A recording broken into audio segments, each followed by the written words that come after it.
Olá a todos, sejam bem-vindos. Meu nome é Camila Artiles, da Academia de Educação Radiológica Online. Eu trabalho no Departamento de Radiologia do Grupo Fleury, DASA e UHG Rio de Janeiro. Esse mês, selecionamos mais algumas publicações interessantes sobre imagem gastrointestinal.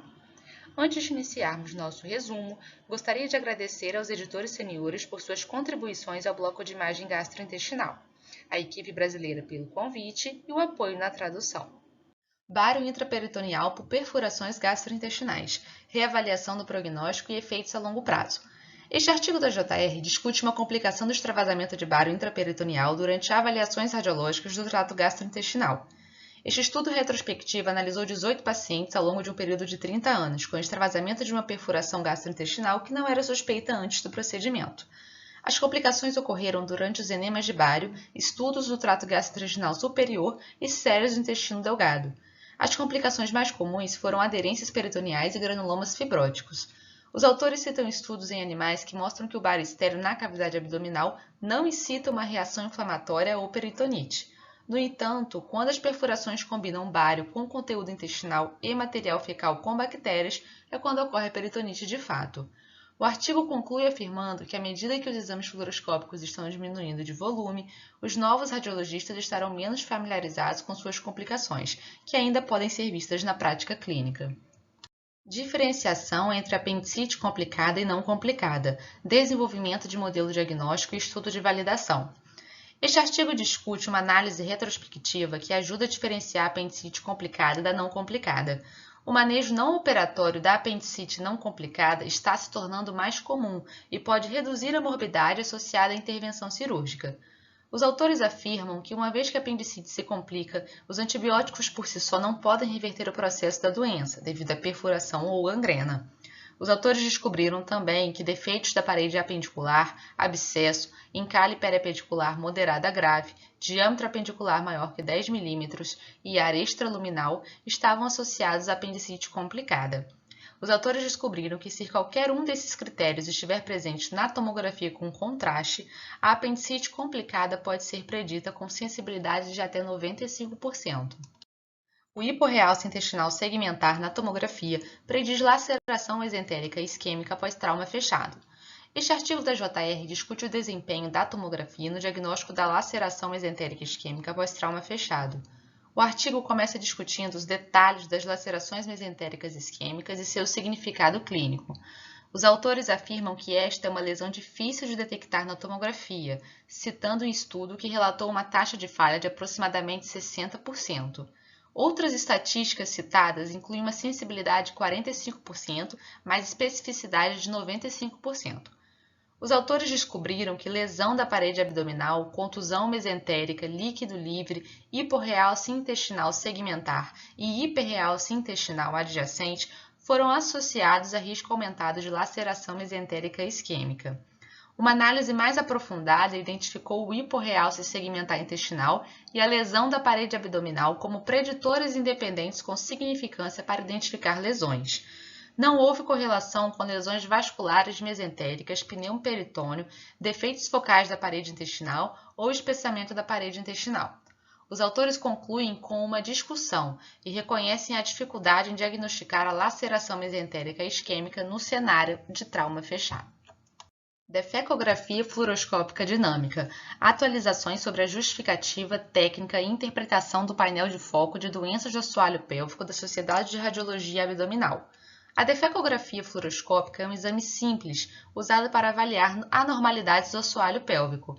Este artigo fornece um resumo da defecografia e descreve as indicações, técnicas e patologias comuns encontradas.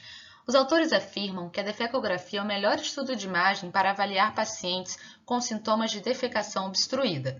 O lúmen retal é preenchido com uma pasta de contraste que se aproxima da consistência das fezes, que é então evacuada por meio de imagens fluoroscópicas.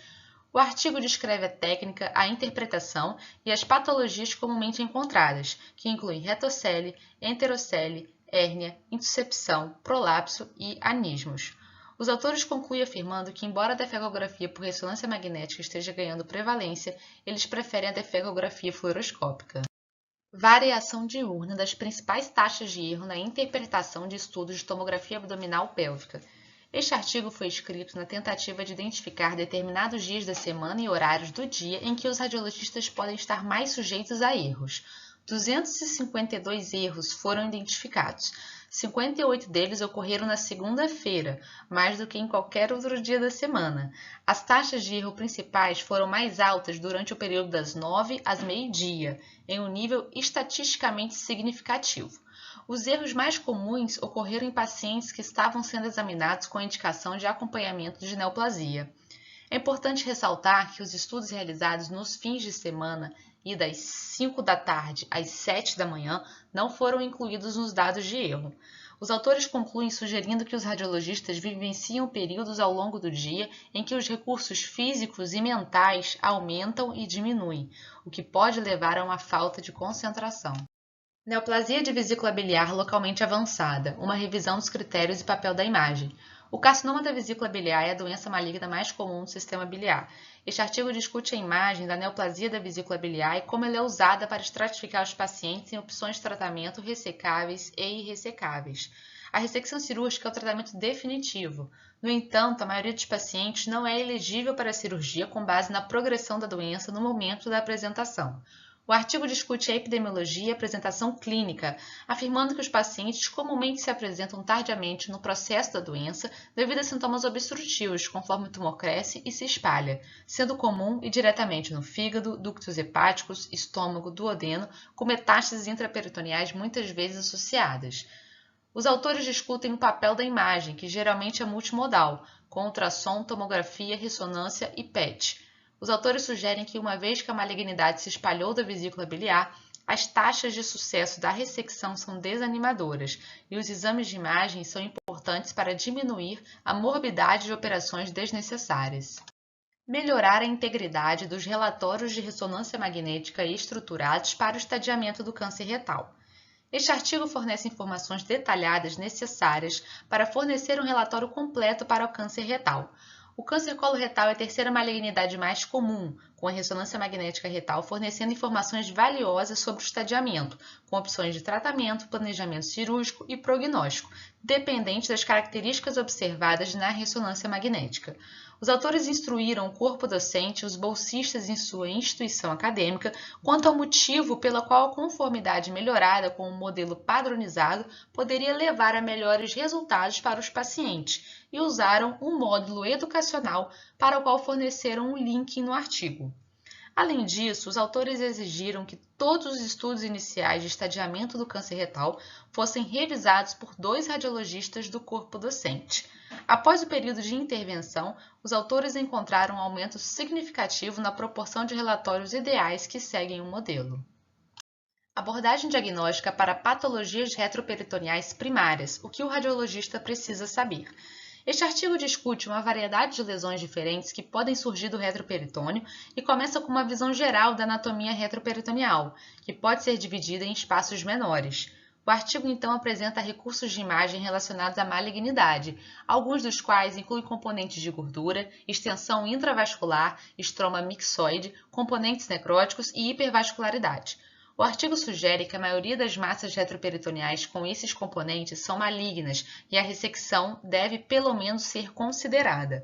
Discute também as características de imagem de neoplasias primárias do retroperitônio, como lipossarcoma, leiomiosarcoma, sarcoma pleomórfico, linfoma, tumores neurogênicos, tumores de células germinativas e teratomas. A seguir, são apresentadas as condições não neoplásicas, que incluem abscessos, MAVs, hematomas, fibrose retroperitoneal e hematopoiese extramedular. Tomografia abdominal em pacientes com Covid-19, incidência, indicações e achados. Este estudo tópico discute tomografias computadorizadas abdominais solicitadas na avaliação de pacientes com teste Covid-19 positivo. Os autores discutem a morbimortalidade do vírus Covid, em que os sintomas abdominais podem ser negligenciados por ser classicamente considerado uma doença respiratória. Os autores descobriram que, em comparação com os pacientes Covid positivos sem tomografia abdominal, o grupo de inclusão era significativamente mais velho e com maior probabilidade de ter diabetes mellitus, com 40 desses 43 internados no hospital. As indicações mais comuns para a tomografia abdominal foram dor abdominal, febre e infecção abdominal. Em 63% dos estudos, não foram observados achados abdominais agudos. As bases pulmonares mostraram sinais de infecção em 76% das tomografias abdominais, com vários achados abdominais não estatisticamente significativos nas imagens pré-pandêmicas. Os autores afirmam que nenhum achado no abdômen deve ser usado para sugerir a possibilidade de infecção por coronavírus. Muito obrigada por nos acompanhar até aqui. Para mais informações, acesse nosso blog ou mídias sociais. Nos vemos no próximo mês.